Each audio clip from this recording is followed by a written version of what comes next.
Good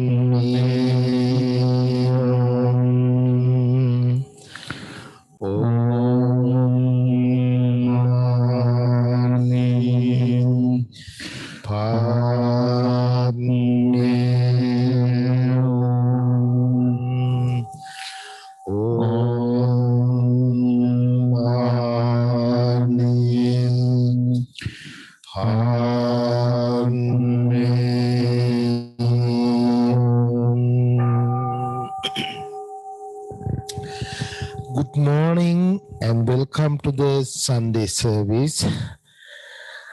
This morning we're going to start the meditation first. After the meditation, Ravan Kusal is going to give a Dhamma talk. After that, question and answer. Then his last item is chanting. So right now, Chandasara is going to start the loving kindness meditation. He's going to lead the loving kindness meditation.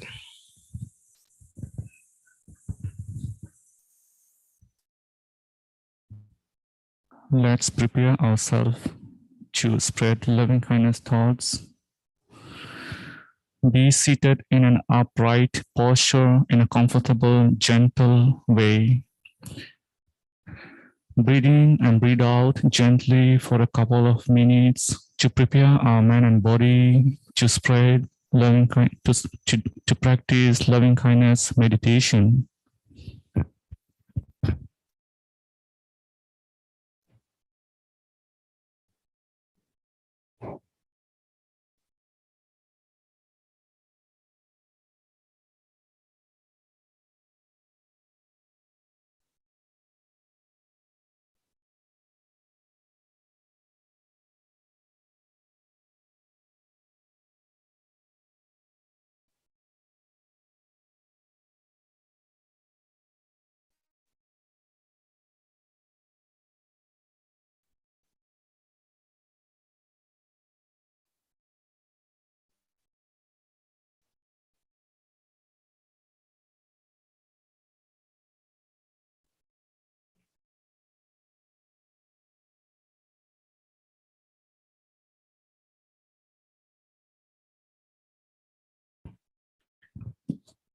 Now let us spread loving kindness thoughts in this way.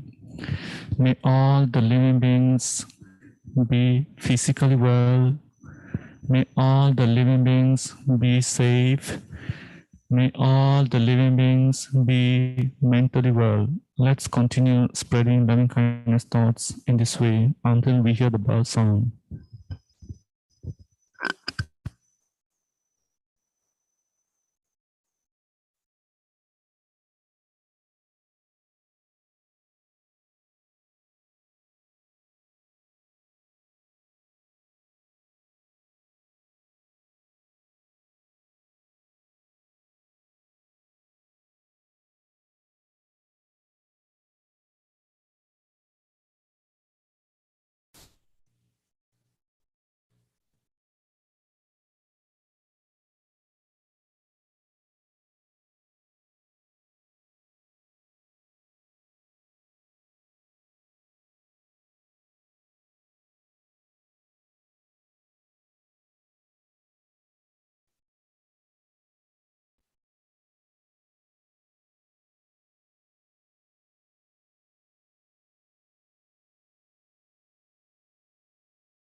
Sadhu, sadhu, sadhu.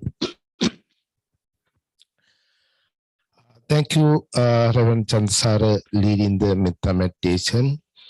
Last Sunday, which is the 15th of this month, we celebrate the Vesak and the late Reverend Vinita's 3-month memorial service. It was very successful. There are more than 10 monks and there are around 30 people participate. And a lot of friends and members come to this service, and there are a lot of people provide the food and the other help also. I just want to say thank you for everybody again. It was very successful. I'm very happy about that. So right now we're going to start the Dhamma Talk. Today our speaker, Reverend Kusala, he's going to speak the Dhamma Talk right now. Okay, here we go. Let me get my recorder on here. Okay, there we are. Okay, hello everybody. On this Sunday morning, I'm going to speak today about building, let me put this back here. There we go. I look better at the distance. About building a morning practice. So as a Buddhist, our religion can be looked at as a philosophy, as a therapy, as a religion. And if we want to practice every day, the benefits are tenfold. So practice oftentimes means just to meditate every day. But in the morning, we can have or build a practice that includes meditation. So it can be broken down into 3 aspects, according to me. The first aspect is devotional.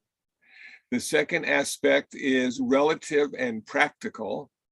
And the third aspect is ultimate and transcendent. So let's talk about the devotional part first. It can be as simple as reading a paragraph from one of your favorite teachers, Thich Nhat Hanh, Joseph Goldstein, Dalai Lama. You could pick something that means and allows you to look at your life and the world in a little different way. And that could be how you start your morning practice. Now, at the IBMC, we have a chant book, and we have a 108 bow ceremony that is often performed. And what I've done for the devotional part is to take in 2 paragraphs from the 108 bow ceremony. This is paragraph number 99 and paragraph 100. It goes like this. May all Buddhas, world honored ones, now certify me and be mindful of me as I make the following statement in the presence of all Buddhas, world honored ones. If in this life or other lives I have already practiced giving, or guarded the pure precepts, or even given as little as a morsel of food to an animal, or gained good roots from cultivating pure conduct, or gained good roots from bringing living beings to accomplishment, or gained good roots from cultivating bodhi, or gained good roots from developing unsurpassed wisdom. If I have gained any throughout my entire life, I completely dedicate the merit from them to all living beings' realization of complete enlightenment. Number 100, next paragraph. As all Buddhas of the past, present, and future dedicate such merit, so too do I dedicate such merit.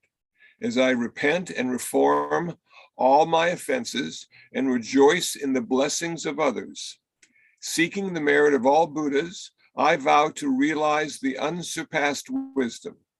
To all Buddhas of the past, present, and future, the utmost supreme among living beings, a limitless sea of merit, I return my life and bow in worship. So this would be simply one of the ways you could start your morning practice. And what we're trying to do in this is to change me into we.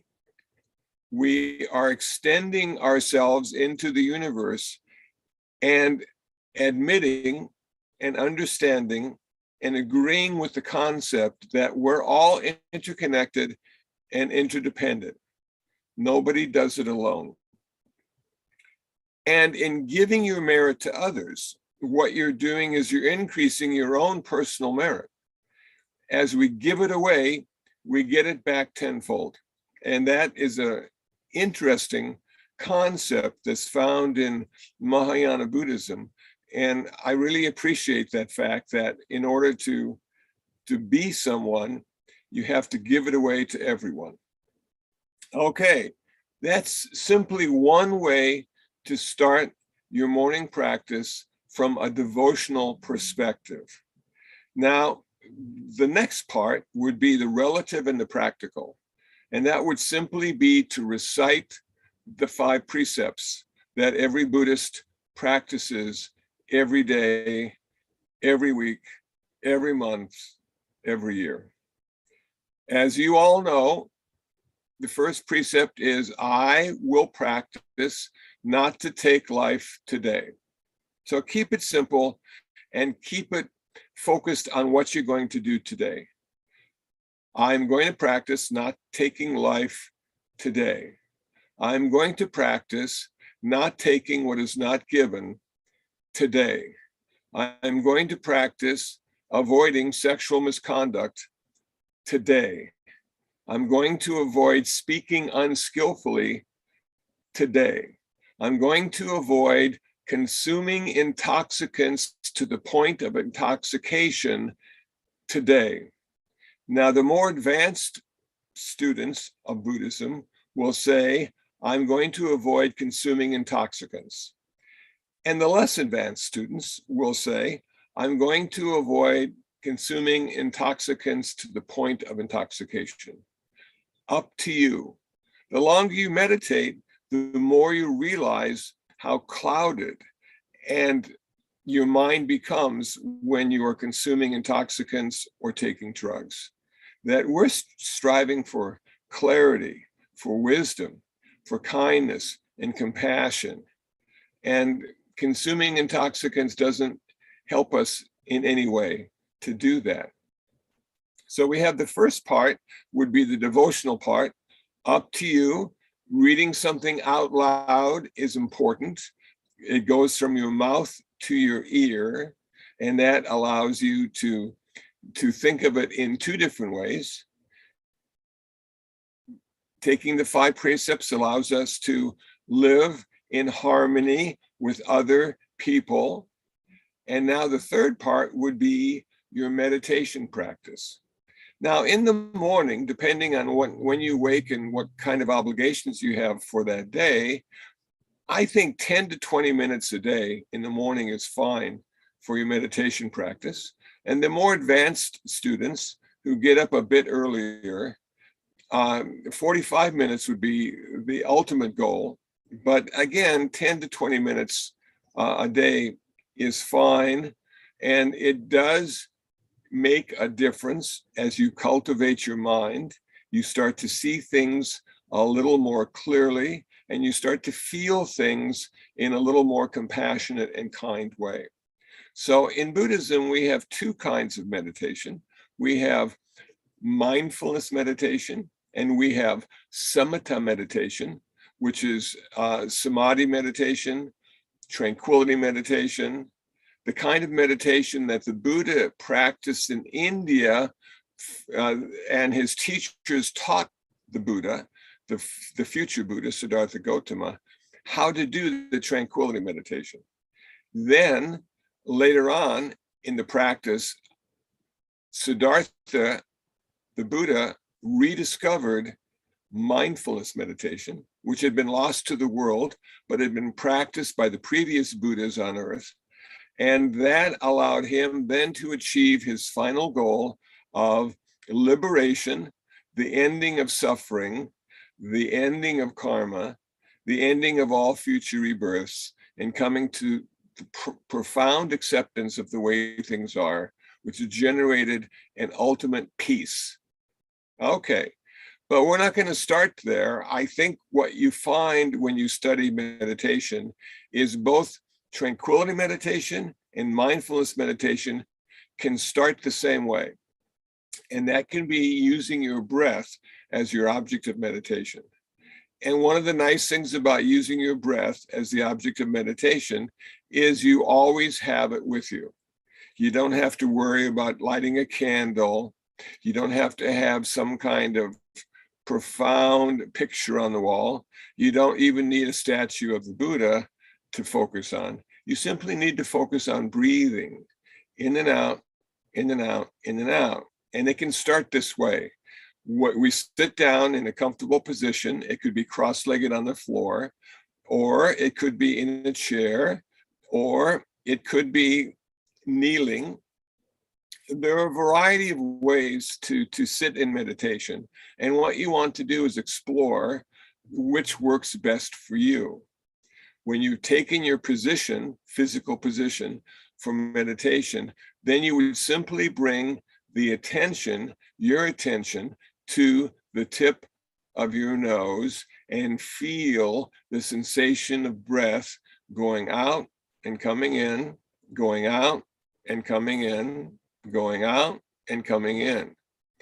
Now, oftentimes the breath is so subtle that we lose that sensation and get caught in thought and past and future and completely disregard the present moment experience of the sensation of breath. So what I have found, and what was useful for me, was to count my breath in the beginning, and I still do sometimes, depending on how agitated my mind is. So we sit and we bring our attention to the tip of the nose, and we start to breathe in and out, and it would be up to you to decide whether you want to keep track of the inhales or the exhales. Or you could do both, but you don't want to change your inhale to exhale during your 20 minutes of meditation. You want to stay with the same one. So decide in the beginning if you want to experience your inhales or your exhales. And what you would do is you would add the concept of one to, for instance, an exhale. So you breathe in, you breathe out. Breathing out would then cause you to say number one internally in your mind. In, out, two internally. In, out, three internally. And you go up to 10 and down to 1 and up to 10 and down to 1. You don't want to go any further than 10. You don't want to start adding and subtracting and multiplying. You want to keep it simple, and you want to tether the number to the sensation of breath. Now, you can do this for as long as you want. You can do it for a week or a month or a year or 10 years. It doesn't matter. As long as you are connecting the number with the sensation of breath, you are meditating. This keeps it simple for the beginners. If you start to have a thought about something in the future or something in the past, what you would do then is you'd bring your mind back to 1. So you might get up to 4 or 5, you have a thought, then you'd start over again with 1, and you go to 10, and then you go back down to 1, and you start counting from 1 to 10, and say at 6, you had another thought, and then you go back to 1, and you would simply go back and forth, up and down, stopping when the thought took over, and going back to 1 until the 20 minutes is over. Now, if you're counting your breath and staying with it, you're meditating. Otherwise, you're thinking. And thinking and meditating oftentimes are two different things. So what would be the next place to go? What would you want to do after that when you get really good at counting your breath and able to follow it for 20 minutes without breaking the count because of thoughts? Then what you would do is you would practice simply being aware of the sensation of breath going out and coming in, and you would let the counting go. Now, the reason you want to eventually let go of the counting is because numbers are a concept, and that concept agitates the peaceful mind. Any concept agitates a peaceful mind. And we want to rediscover our peace, our inner peace. And generally speaking, our inner peace can only be realized when one is not thinking, when one is simply resting on the sensation of breath, going out and coming in. The thing is, when you use the sensation of breath as your meditation object, what you're doing is you're picking something that only can happen now. That sensation of breath only happens right now. It doesn't happen in the future. It doesn't happen in the past. We want to come to the present moment experience of our life, and we're going to do that through the sensation of breath. Now, any sensation physically that we have is always happening right now. And you may have heard somebody say, pinch yourself to make sure it's real. And what you're literally doing is you're pinching yourself and creating a sensation in the now moment to see if your experience is happening now or it's just one big hallucination. It takes practice to stay with the sensation of breath without counting because we get distracted easily. We have a sore knee. We've had a sore knee for a couple of days. We're wondering if it's going to go away or going to get worse. We're fearful that the sore knee may never go away and we're going to walk funny for the rest of our life. And those thoughts just come naturally because the mind's job is to think. That's what it's supposed to do. And it's not bad and it's not good. It's just what the mind does. So we're going to deal with it by letting those thoughts go, and we're going to go back to the sensation of breath. We're going to go back to the sensation of breath. Going to go back to the sensation of breath. However many times it takes, when we're distracted by thinking, we're going to go back to the sensation of breath for the 15 or 20 minutes that we're meditating. Okay, that could be your whole morning practice, and it might take, for instance, 23 minutes if your meditation practice is 20 minutes. So 23 minutes a day, 25 minutes a day in the morning to start you off, to get your mindset ready to face the struggles and challenges of everyday life. And that will benefit you in so many ways. But it's difficult because it takes a certain amount of discipline. The discipline to maybe wake 25 minutes early every day so you can get your morning practice in. And say, for instance, you couldn't get it in the morning, you could get it in the evening before you go to sleep at night. So you don't necessarily have to start your day. You can end your day with your practice, and the benefits are there as well. And oftentimes you sleep more soundly and more peacefully when you have your practice at night. So it would be up to you. It's all about you. This is your practice. Nobody can do it for you. And it's necessary, if you're a practicing Buddhist, to have a little practice every day to remind you that there is an answer to suffering, and it is called nirvana. Okay, I think that does it. Does anybody have any questions that they'd like to ask, or does anybody have any comments on the practice I've just described?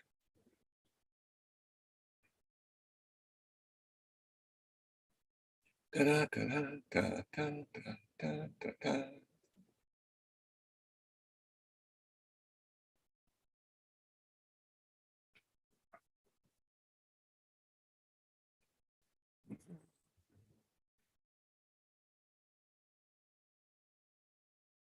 Okay, so I guess it all made sense. And thank you for listening today. I hope what I had to say turns out to be useful and might make a difference. Hey, John, is that you? That is me. Thank you, Kusala. That was Okay. awesome. Good to see you again. Did it make sense? It made a lot of sense. No, it's really helpful. Even though I meditate every day, it's good to hear the kind of building blocks again. Yeah, exactly. It's And easy it's to sort get of- distracted, and I'm going to start reinstituting the counting of the breaths again. Yeah, the breath is often underrated because we're not even aware that we're doing it most of the time. Yeah. But yet, if we don't breathe for 5 minutes, we're dead. Yeah. It's just amazing that our whole life we've been able to breathe and not have to die. You know? It's cool. Okay, good. Thanks, Sean. Thank you. Thank you. Yeah, thanks for tuning in today. Always. Okay, good. See you soon. Okay, thanks, Sean.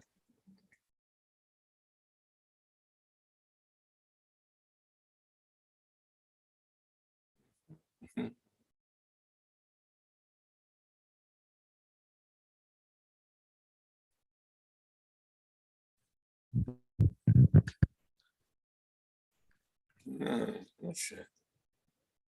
Okay, if you have any question, you can ask. We have time.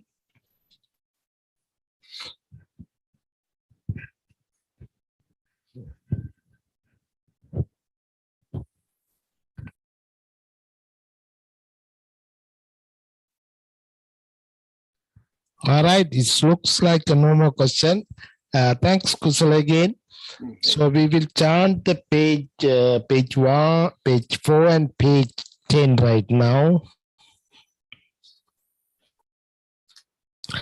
By the way, we're going to keep continue with all the program every Sunday. We are looking to see everybody again. I hope everybody will participate every Sunday through the Zoom program.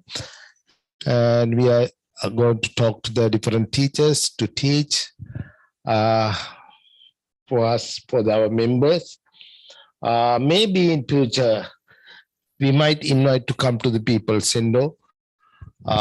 Maybe within 1 month, we'll see. I don't know still. So we'll see. Anyway, we're going to keep continue the Sunday service every Sunday. So right now we're going to chant the page 4 and page 10.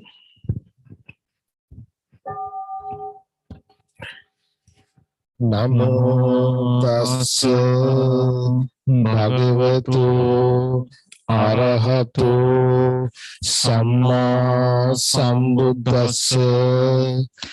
Namo tassa bhagavato arahato samma sambuddhassa.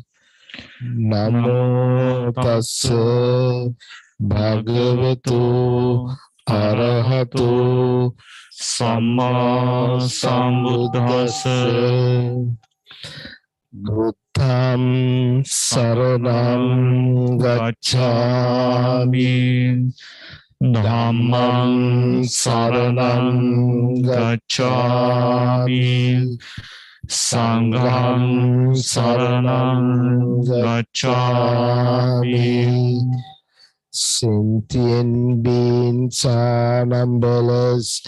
I vow to save them all. Deluding persons are inexhaustible. I vow to end them all. Dharma gates are limitless. I vow to study them all. Buddha's way is supreme. I vow to attain it. May suffering ones be suffering free, and the fear-struck fearless be. May the grieving shadow grieve, and the sick find health relief. May all merit be extended to everyone. That we together with all beings may gain Buddha's way. Om Mani Padme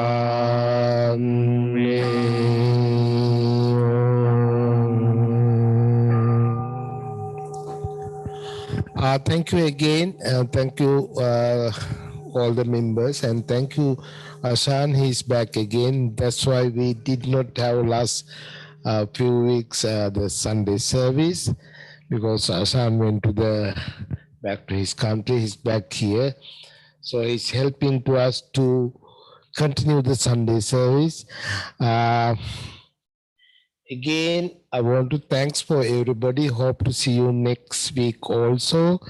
And the power of the triple gem and power of all the bodhisattvas, you will be well and happy. Thank you again.